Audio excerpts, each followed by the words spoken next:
बोल सांचे दरबार की जय।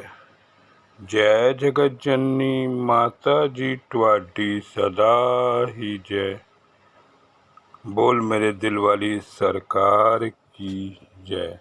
सिया राम सिया राम।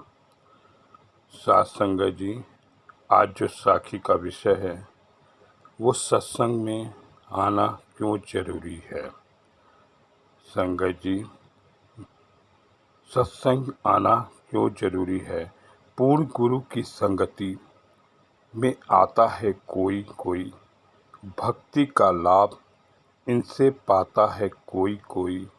यूं तो प्रेम दुनिया में लाखों लोग करते हैं, गुरु का प्यार का दीपक जगाता है कोई कोई। कहते हैं मेरे तन से महकती है तेरी खुशबू, अपने सांसों से हटाऊं कैसे। मेरे बाबा जी तेरे इश्क का सजदा किया है मैंने, तेरी सूरत से नज़र हटाऊं कैसे। तेरी सूरत से नज़र हटाऊं कैसे। किस्मत वालों को ही गुरु का संग मिलता है, यूं ही हर कोई जन्नत का हकदार नहीं होता।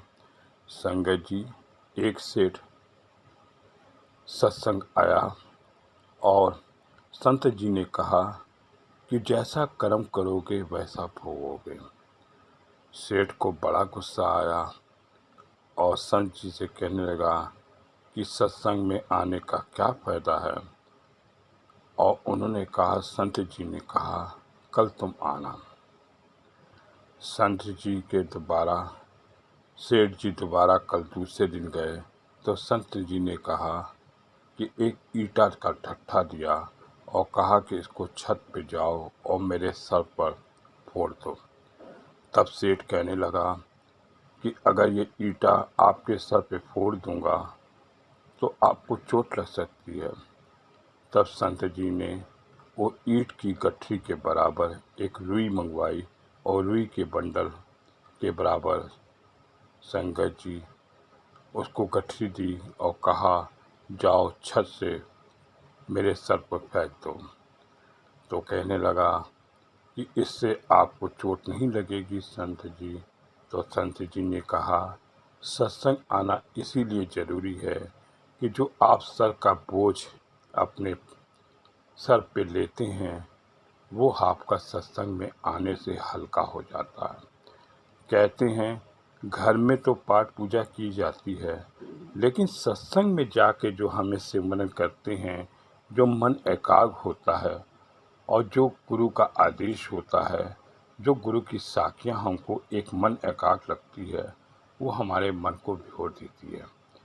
कहते हैं कि कोयला तो काला होता है और हमारा मन भी संगत जी कोयले की तरह है।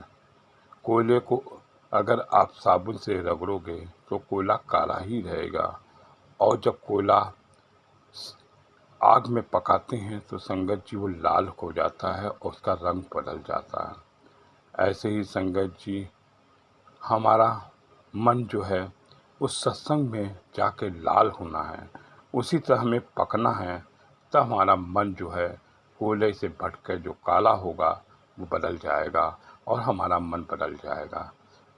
तभी हमें पूर्ण गुरु के दर्शन होंगे। संगत जी, माली तो रोज़ पौधों पे फल डालता है, लेकिन समय आने पे ही संगत जी फल हो निकलते हैं, उससे पहले नहीं निकलते। और पानी वो डालता है कि नियम से कभी फल निकलेंगे। ऐसे ही संगत जी, जब हम अपने हजूर बाबा जी का रोज़ सिमरन करेंगे तो बाबा जी हमें ज़रूर फल देंगे। समय आने पे ही फल मिलेगा, उससे पहले नहीं मिलेगा। हम करते क्या हैं कि हम हजूर को 2-4 दिन याद करते हैं कि मेरे हजूर मेरा ये काम करा दो। अरे पहले हम सिमरन तो करें, पहले हम तपे तो संगत जी, तभी संगत जी हमें फल मिलेगा। गेहूँ भी संगत जी किसान जब लगाता है तो उस पर पानी डालता है और धूप दिखाता है और उस पर रोज़ उसकी जोतता है, तब संगत जी साल भर बाद 9 महीने बाद संगत जी गेहूँ में बालियाँ निकलती हैं, तब गेहूँ फसल कटती है। और जब तक हम सिमरन नहीं करेंगे हम अपने हजूर को रोज़ जाके याद नहीं करेंगे, रोज़ सत्संग में नहीं जाएंगे, तो हमारा कोई भला नहीं होगा। इसीलिए कहते हैं संगत जी, सत्संग जाना इसीलिए ज़रूरी है, और हम अपने मन को बदलेंगे। बोल सांचे दरबार की जय। जय जगत जननी माता जी ट्वाडी सदा ही जय। बोल मेरे दिलवाली सरकार की जय। सिया राम सिया